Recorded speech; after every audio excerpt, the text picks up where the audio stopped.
Why don't I like green? Why do I never put green pins on my chair? That must be one of the questions I get asked most often on the channel. If you're asking yourself the same question, you can go ahead and drop a like, subscribe, and turn on notifications so you don't miss any upcoming content. And I'm finally going to tell you in this video why I don't use any green pins and why I keep them carefully in a little box next to me without putting them on the pin chair.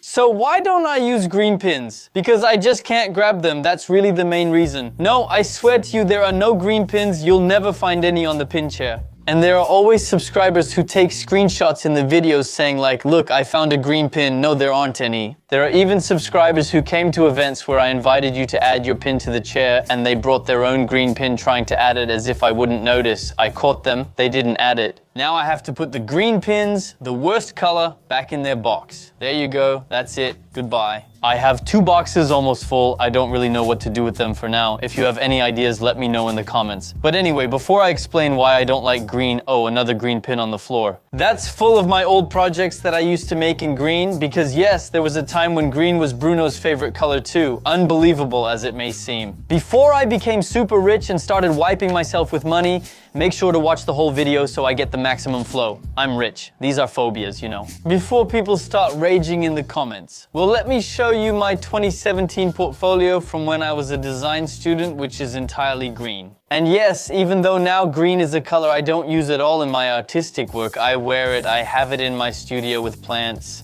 And it was even at one time one of my favorite colors. Yeah, I was young. Listen, I made mistakes in life. Calm down. Please don't insult me. Be kind to me. It was a dark period in my life. But even though I have green plants in my studio, I also have colored plants. Because yeah, well, it's a fake plant and calm down, I didn't paint on a plant.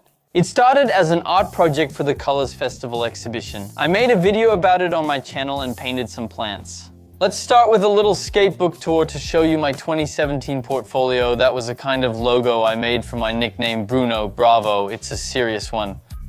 I really like the rounded shapes and especially the color. The green one referred to the work I was doing in photography, where I love taking pictures of nature. So here, cactuses, cactuses, and more cactuses and some forest. Nature shots taken in the greenhouses of Parc de la Tête d'Or in Lyon. As a nature lover, I enjoy photographing it to create textures and elevating it and bringing it to the forefront of our minds. From 2016 to today, so in the end, these are projects that go back a while, right? It's been more or less 10 years, and it was done in Lyon, where I did part of my studies, and in Haute-Savoie, where I'm from. If you want to know more about me, where I'm from, my previous jobs, and what I studied, there's an older video on the channel where I answer your questions. I'll show it to you over here, somewhere around here, there you go. You can click to watch it right after you've watched this video. Calm down, calm down. If you have questions not covered in the YouTube FAQ video, please post them in the comments and I might make another video to answer them. But let's get back to this portfolio the right way. Starting with the first page, nice and simple, there you go, nice, where I did internships, illustration, print, fashion, multimedia. I didn't put them in order anyway, motion design and photography, which we just saw a moment ago. First page with the internships, my internship reports, that was really what I love doing. And you can see there's always a little bit of green over there on the website. There you go, there's some green. There you go. Next page, some posters, a little personal project I started with, well, typography, photography, and so on.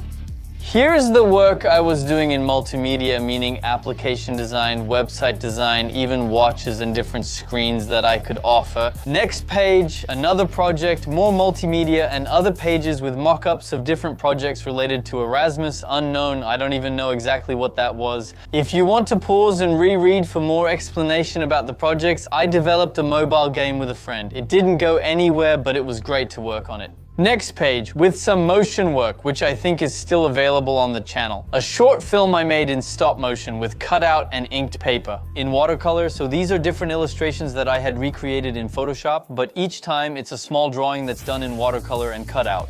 It was hell. It took me weeks for a project in my technical diploma program. Next page, a sketch border with lots of drawings that took me 2 or 3 weeks. I don't remember exactly. Here are the dimensions. It's 30 centimeters high by 290 centimeters long. It's gigantic with lots of details and enlargement of many sketches that we were asked to do specifically in the Applied Arts Foundation course. So it was my first year of studies. It was in 2015 and you can see there's a lot of green. I love drawing nature, so of course there's green. This is inspired by the city of Evian-les-Bains, where I'm from, in Haute-Savoie. And on the next page, these are, I'm a bit silly.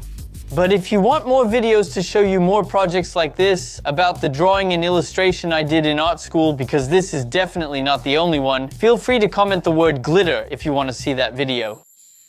And that's not all. Here's another project that's also green, and it's upside down. Upside down. It's upside down, upside down. It's funny. This was my resume that I sent to companies to find a job, though I never actually found a job in the end. But honestly, I put a lot of effort into the layout, and I really love doing it. Even the little icons. Here, I designed all of them myself. I even had fun making a chart of my skills and everything that had happened to me, basically. So, 2011 internship at an architecture firm. That was the internship I had to do in 9th grade. Anyway, middle school stuff. 2014 got my science-focused high school diploma with honors. That's right, with honors. And the engineering science option, I don't even know if it still exists or if there are people who... Did you guys ever have that option? 2014 got my driver's license. That's right, now I can vroom with the car. I know how to drive, you know, so heads up. So that was the foundation course in applied arts, graphic design diploma program, 2015 graphic design internship in Grenoble. In the summer, I got my camp counselor certification, second graphic design internship. I started freelancing at that time. That was when I developed my mobile video game, but actually nothing came of it. Are you interested in another smartphone game project? I got started on social media in 2016 with IMBArt. IMBArt, that was the name of this YouTube channel you're subscribed to, I think. I hope you are. Are you subscribed or not? If you're not subscribed, go ahead and subscribe now. There you go, subscribe, turn on notifications, and like the video too because you like it, right? You like it? Tell me you like it. If you don't like it, get out. Shoo, no, get out. So this channel was called Lamb. Yes, Lamb, because people couldn't pronounce it correctly. At one point I sent a drawing to Mamie Twink, who opened it in a video, and he said it's Lamb Art, he's a subscriber. His name is Yan. His name is Yan. No, it's IAMB. IAMB, Bruno. That's me, Bruno. IAMB Art. Yeah, it was a lame name, but I kept that name for a really long time. After that, I wrote down different things like video game design, artistic partnership with Géant des Beaux-Arts. I had just started my YouTube channel actually with a partnership with Géant des Beaux-Arts. Honestly, big shout out to them. They're the ones who helped me for 2 years to launch the channel and also to get a lot of art supplies. And now I'm working with them again to do huge contests on Instagram. Anyway, you're not here to see my resume or to see my portfolio in green, I assume? No, that's not why you clicked on the video. Yeah, if you clicked on the video, it's to find out why. I tricked you by telling you why I don't like green, while I just showed you my portfolio, my resume in green, and I'm even wearing green. What's this scam? What's contradictory, Bruno? I don't use green in my art. I'm going to the studio to show you. Actually, that hasn't been the case for very long. Look, this is the last painting I made, the Pink Panther. There's no green. I did a reproduction of the Mona Lisa in my style. There's no green. On the original Mona Lisa, there's some green and brown. The same goes for many of my latest paintings. Do you see any green here? No. And here? No. Any green there? No. And here? Still no green?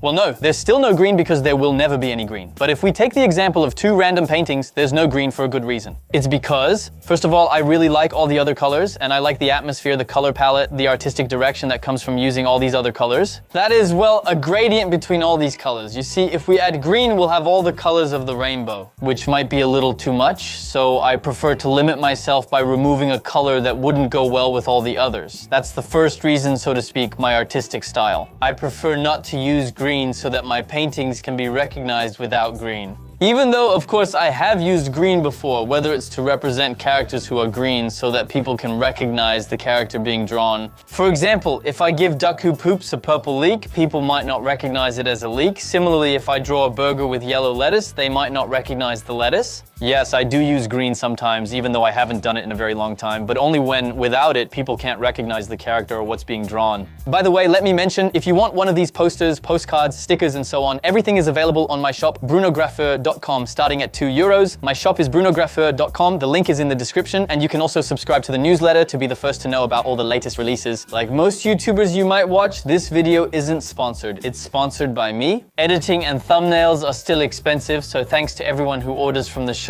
It helps keep the channel going and lets me make more content. That's a great reason on its own. I don't use green because I don't feel like using green, but there are also a few other reasons that, in this case, are related to history. The color green, even though today it might be associated with luck because of the 4-leaf clover, or with ecology through the recycling symbol, you know, the 3 little arrows like this, it definitely hasn't always been that way. First of all, because the color green, in order to make it and use it for painting or dyeing clothes, was created from materials that weren't great, even harmful and very dangerous, like arsenic. And since these harmful products were used to dye clothes green, it even extended to the theater where people who used green would get sick. In Roman times, blue and green were also more associated with barbarians. People preferred white, yellow, or red because they could control dyeing these colors better than green. Back then, the color green was even associated with something evil, with the devil, with goblins, with blah blah blah creatures, with slimy things you don't want to touch. And that's why it's a color that's also often used for poison, for example, in video games. In short, a rather ambiguous story when it comes to the color green, which I don't want to include in my paintings. Although today it's mostly viewed as peaceful, natural, and ecological for the last reason. Join me in the studio for a quick test. Beth. So I don't have any green, but we're going to make it. Here I used a small sample of the 3 primary colors. So if we mix a little bit of yellow and a little bit of blue, we'll get green. Let's do it.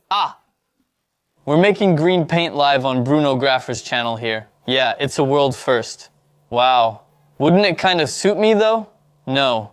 My colors are very pigmented, so if we mix blue and red, we get purple. But not, however, if we mix all the colors, that is red, blue, purple, and yellow by adding green, well, in the end you quickly you see some kind of brownish poop color. Poop is tasty, really gross. There you go, a greenish green. I put in too much red. I'm making a lot of mixes to show you a little bit, but you see whether it's 7 colors mixed with blue, 7 colors mixed with yellow, or 7 colors mixed with red, you always end up with colors that are still very dark. So yes, it's good if you want to add shadow to your paintings for contrast, but overall, personally, I prefer my paintings to be very light and bright. Which means that I try to avoid having too many green colors, so that they don't mix too much and create colors that get darker and tend toward brown, gray, and black. There you go. Now I've shared with you all the reasons why I don't use green. The aesthetics through artistic style, the history, and the practical side to avoid having dark colors. If you learned something, like the video, subscribe with notifications and share it with someone interested. Who might ask the question, why doesn't Bruno Graffin use green? Anyway, subscribe, kisses, bye.